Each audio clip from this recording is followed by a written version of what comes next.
Hello everyone. దేశం ఒకటే కానీ ప్రభుత్వాలు రెండు.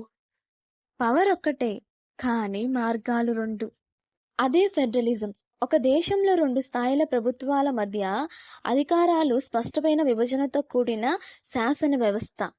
ఇది ప్రజలకు ప్రాంతీయమైన స్వయం పాలన కలిగించే ఒక ముఖ్యమైన మూలస్తంభం. ఈ ఫెడరలిజం అనేది 1787లో అమెరికాలో మొదలైంది. ఫెడరలిజం ఒక పద్ధతి కాదు, ఇది ప్రజల శక్తిని సమానంగా పంచే తత్వం.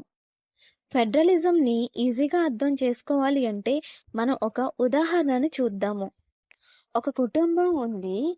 ఇందులో తల్లిదండ్రులు అంటే పెద్దలు వాళ్ళ ఇంటి పనులు మొత్తం చూస్తారు. అంటే కుటుంబానికి అవసరమైన ఆర్థిక రక్షణను మరియు ఇతర కుటుంబాలతో బంధాలు ఎలా ఉండాలి అనే విషయాలను, ఇంట్లో వాడే డబ్బు ఎలా ఉపయోగించాలో, ఆదాయం ఎలా ఉండాలో అనే విషయాలను చూస్తూ ఉంటారు. ఇవి తల్లిదండ్రుల పనులు. ఇవే కేంద్ర ప్రభుత్వం చేసే ముఖ్య పనులు కూడా. దేశ రక్షణ, విదేశాంగ వ్యాపారాలు, ఇంకా కరెన్సీ, రాజకీయ, ఆర్థిక విధానాలను పరిశీలిస్తూ ఉంటుంది సెంట్రల్ గవర్నమెంట్. ఇక పిల్లలు వాళ్ళ గదులను క్లీన్ చేసుకోవటం, వాళ్ళ హోంవర్క్ చేసుకోవటం వంటి చిన్న బాధ్యతలు నిర్వహిస్తారు.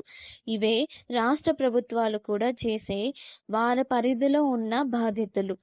అంటే హాస్పిటల్, స్కూల్, స్టేట్ పరిధిలో ఉన్న పోలీస్ మరియు చట్టాలను నిర్వహిస్తూ ఉంటుంది రాష్ట్ర ప్రభుత్వాలు. ఇదే ఫెడరలిజం.